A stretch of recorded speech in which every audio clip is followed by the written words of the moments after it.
আমরা যেটা তদন্তে পাইছি, মাহির কোনো এক সময় ওই বাসায় ওখানে ভাড়া থাকতো।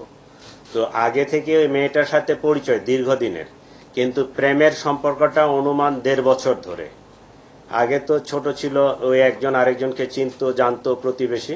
প্রেমের সম্পর্কটা 1.5 বছর ধরে।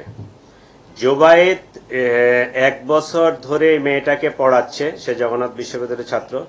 মেয়েটা এর প্রতিও দুর্বল হয়ে যায়, জোবায়েদের প্রতি।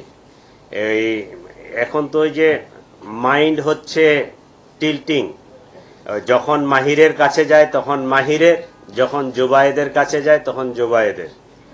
ঠিক আছে? তো মাহিরকে সে বলছে যে জোবায়েদকে না সরাতে পারলে আমি আসলে তোমার থাকতে পারবো না। এই কথা থেকেই তারা জোবায়েদকে সরায় দেওয়ার পরিকল্পনা করে। আর পোস্টটা মারছে মাহির, তাই না? পোস্ট যেটা মারছে এটা মাহির, আর একটাই পোস্ট মারছে। এবং এই চাকুটা আইলান এবং মাহির দুইজনে মিলেই কিনছে, দুইজনেই ওখানে ছিল। সম্ভবত 2টা চাকু ছিল, দুইজনের কাছে 2টা চাকু ছিল। পরিকল্পনা ছিল যে আইলান, মাহিরের যে বন্ধু, সে পিছন থেকে পোস্ট মারবে, কিন্তু সে পোস্ট মারে নাই। ওই মাহিরেই নিজেই তার চাকুটা বাহির করে ওই সে গলা, বাম সাইডে না ডান সাইডে, ডান সাইডে, এই জায়গাটাই পোস্ট মারছে। আমরা আসামি গ্রেপ্তারের ক্ষেত্রে অনেক ধরনের টেকনিক অ্যাপ্লাই করি। টেকনিক ছিল, তার ফ্যামিলির উপর ওই রকম চাপ ছিল যে ওরে আসে যদি আপনারা না দেন, আমাদের কাছে হস্তান্তর না করেন, তাহলে আমরা কিন্তু আপনাদের ফ্যামিলি মেম্বারদেরকে অ্যারেস্ট করব।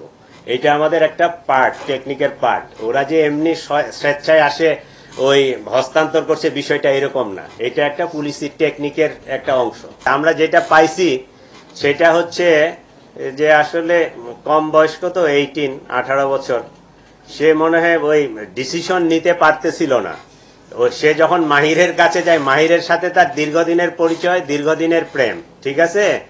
সে মাহিরের কাছে যখন গেছে, মাহিরকে সে বলছে যে জুবাইরকে না সরালে আমি আসলে তার কাছ থেকে সরে আসতে পারবো না। আমরা ধরে নিব যে হত্যার উদ্দেশ্যেই দিছে। ও যদি আঘাত করার জন্য হয়তো, তাহলে পায়ে, হাতে, অন্য কোনো জায়গায় দিতে পারতো, একটা ভয় দেখাইতে পারতো। যেহেতু গলায় পোস্টটা দিছে, এখানে কাটছে, সেটা আমরা ধরে নিব যে সে হত্যার উদ্দেশ্যে দিচ্ছে। রাজনৈতিক কোনো বিষয় এখানে নাই।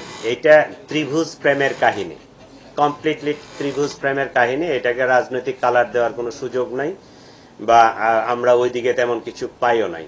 ঠিক আছে?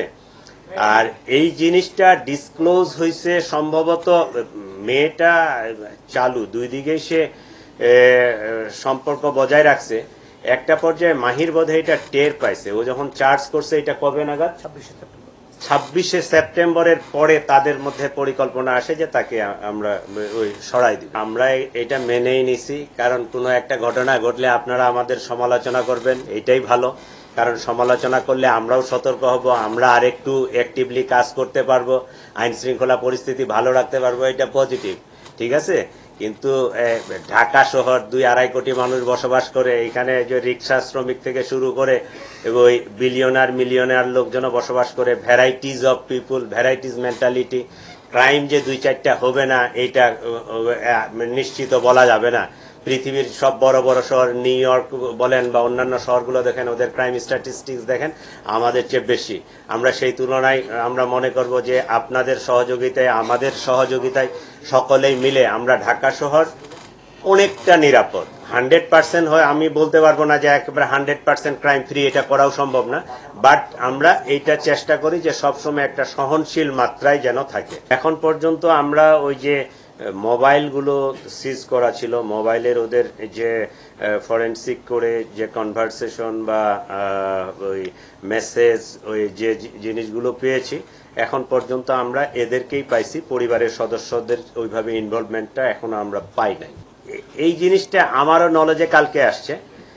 এটা এরকম হওয়ার সুযোগ নাই, কারণ আমার এসি, এডিসি, ডিসি তারা পার্সোনালি ইনভলভ। এইরকম একটা যখন ঘটনা ঘটে গেছে, আর জগন্নাথ ইউনিভার্সিটির ছাত্র, বিষয়টা অনেক সেন্সিটিভ।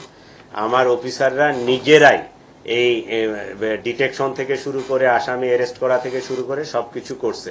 কেউ যদি এটা ব্যক্তিগতভাবে কোনো ধরনের তার ইল ইন্টেনশন থাকে, এইটা অবশ্যই আমরা তাকে অনুসন্ধান করে তার বিরুদ্ধে আইনানুগ যে ব্যবস্থা বা আমাদের যে ডিপার্টমেন্টাল ব্যবস্থা আমরা নিব, যদি এরকম কারো ইনভলভমেন্ট থাকে।